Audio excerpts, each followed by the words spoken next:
Magandang araw mga kababayan. Gayon ay nais kong ibahagi sa inyo ang aking natutunan tungkol sa kasaysayan ng wikang Filipino sa panahon ng mga Kastila. Bago dumating ang mga Kastila, ang mga Pilipino ay mayroon ng sariling mga wika at dialekto katulad na lang ng Tagalog, Cebuano, Ilocano, Waray-Waray at marami pang iba. Pero nung dumating ang mga Kastila, ipinakilala nila ang wikang Kastila bilang opisyal na wika ng Pilipinas.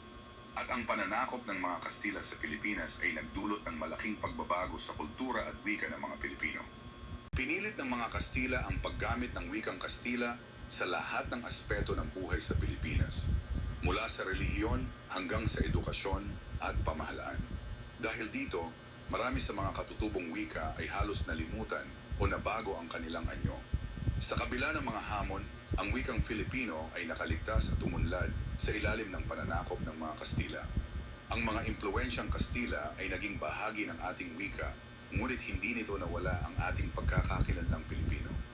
Ang pagpapakilala ng Espanyol ay humantong sa pag-ampon ng maraming salitang Kastila at naimpluwensyahan ang gramatika at syntax ng Tagalog, na kalaunan ay naging batayan ng pambansang wika, ang Filipino.